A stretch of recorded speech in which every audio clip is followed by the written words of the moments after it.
취업준비생분들 혹시 이 소식 들으셨나요? 2025년부터 실용글쓰기 시험이 개편됩니다.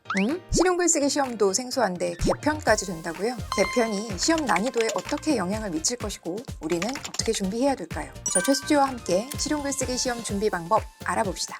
자, 시작에 앞서 실용글쓰기가 어떤 시험인지 간단히 짚어드릴게요. 실용글쓰기 시험은 쉽게 말해서 여러분이 회사에 입사해서 보고서나 발표 자료 등 여러 문서를 쓰게 되잖아요. 이런 글을 쓸 수 있는 능력인 직무 글쓰기 실력을 평가하는 시험입니다. 문서 작성 능력이라는 게 회사 업무를 수행하는 데 있어서 가장 기본적인 업무인 만큼 여러 회사에서 실용글쓰기 자격증을 우대해주고 있는데요. 대표적으로는 경찰청, 소방청과 같은 공공기관에서 임용 및 승진 시 취득 점수별로 가점을 부여하고요. KT나 포스트코와 같은 대기업에서도 자격증 소지자를 우대하고 있습니다. 실용글쓰기 시험은 득점에 따라 1급, 2급, 준 2급, 3급, 준 3급으로 등급이 나눠지는데요.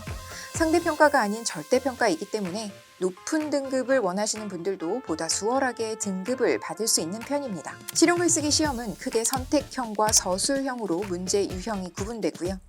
기존에는 선택형 50문항, 서술형 10문항으로 시험이 진행되었지만 25년부터는 선택형 30문항, 서술형 9문항으로 시험이 시행될 예정이라고 합니다. 문항수가 전체적으로 줄어들면서 시험 시간도 함께 줄었는데요.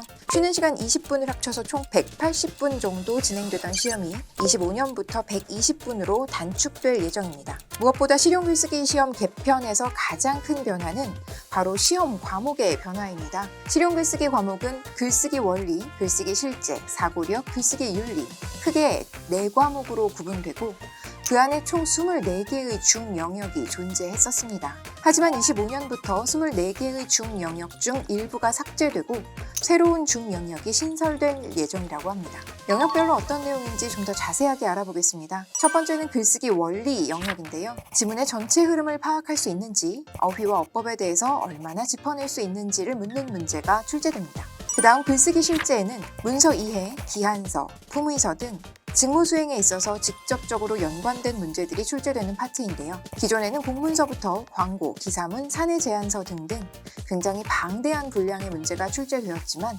개정되면서 총 24개의 영역에서 15개까지 많은 부분이 추려지는 것으로 보입니다. 흔히 사고력 부분은 직무 이해, 직무 문해력 등 신설된 파트가 일부 있는데요. NCS라고 하는 직무 이해 능력과 연관되는 내용이라고 생각해 주시면 되겠습니다. 글을 쓰는 것과 직접적인 연관이 있다고 보기는 어렵지만 직업 기초 능력에 글쓰기가 연계돼서 문제가 출제된다고 생각하시면 되겠습니다. 글쓰기 윤리는 저작권과 관련된 내용으로 저작권법과 관련된 용어, 법령, 행정규칙 등의 정의를 파악하거나 이와 연관된 지문을 이해할 수 있는지에 대해 평가하는 문제가 출제됩니다. 실용글쓰기는 1년에 총 6회 시행됩니다. 올해 남은 시험은 9월과 11월에 예정되어 있습니다. 9월과 11월에 시행될 시험은 현행 방식으로 진행되고 25년에 시행될 시험부터 개편 사항이 적용될 예정입니다. 실용글쓰기 시험이 개편되면서 24년도에 남은 시험을 빠르게 응시해야 할지 25년도에 새롭게 시험을 쳐야 할지 고민이 많으실 텐데요.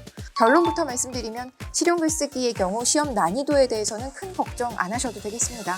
사람에 따라 목표하는 점수가 다르기는 하지만 실용글쓰기는 준비기간이 1, 2주 내에 끝낼 수 있을 정도로 난도가 높은 자격증 시험이 아니고 글쓰기를 다루는 시험 특성상 일상생활에서 가지고 있었던 지식만으로도 어느 정도 해결이 가능한 부분이 있기 때문입니다. 다만 하반기 시험에 응시하실 수 있는 분들은 개정사항이 반영되기 전 빠르게 자격증을 취득할 것을 권합니다. 자, 그렇다면 어떻게 공부해야 될까요? 빠른 시간 내에 고득점을 받을 수 있는 7일 학습법에 대해서 알려드리겠습니다. 우선 처음에는 CBT 객관식 모의고사를 풀면서 어떤 문제가 나올지 간단히 체크해 보시고요. 2에서 5일 차에는 교재와 본 강의로 시험에 나오는 대표 유형을 집중해서 공부해 주세요. 실용글쓰기 시험을 준비하는 데 있어서 가장 큰 진입장벽은 바로 이 서술형 문제라고 보통 이야기하죠. 그런데 은근히 객관식 문제도 만만치 않은 경우가 많습니다. 다루고 있는 내용도 상당히 방대하고 범위 또한 넓어서 초시생분들은 이런 부분에서 어려움을 겪으시기도 합니다.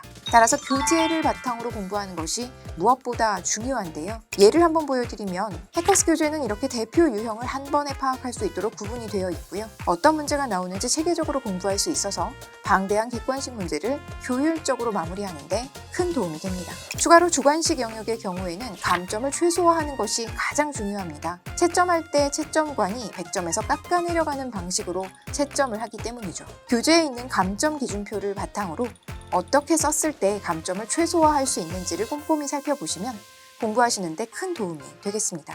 또한 서술형은 실제 시험장에서 원고지를 활용하니까요. 교재에 담겨있는 원고지, 모범, 답안 등을 참고하시면 도움을 받으실 수 있습니다. 마지막으로 6, 7일자, 즉 시험 직전에는요. 기출과 모의고사를 많이 풀어보는 것이 가장 중요합니다. 설명을 듣기만 해서는 내 것으로 만들 수가 없으니까요. 직접 문제를 풀어보는 과정에서 내 것으로 반복 학습이 가능할 수 있습니다. 이 부분 절대 놓치지 마시고 시험 전까지 기출은 최근 3개년치 정도를 반복해서 풀어보실 것 강력하게 권합니다. 참고로 해커스 자격증에서는 앞서 말씀드린 CBT 모의고사, 교재와 강의, 실전 모의고사에 이르기까지 7일간 이 모든 것을 한 번에 끝내실 수 있도록 도와드리고 있습니다. 영상 하단에 고정 댓글 통해서 자세한 내용 확인하실 수 있습니다. 해커스에서는 실용 글쓰기 시험을 처음 준비하시는 분들도 7일 만에 빠르게 고득점이 달성될 수 있도록 특강 2종과 자료집 등을 제공해드리고 있습니다. 공부하시다가 궁금한 거 있으시면 언제든 해커스 자격증 유튜브 통해서 댓글 남겨주시면 직접 답변 드리고 있으니까요. 해커스 자격증 구독하시고 함께 공부해보시죠. 이상 해커스 자격증에서 실용 글쓰기 강의 담당하고 있는 최수지였습니다. 감사합니다.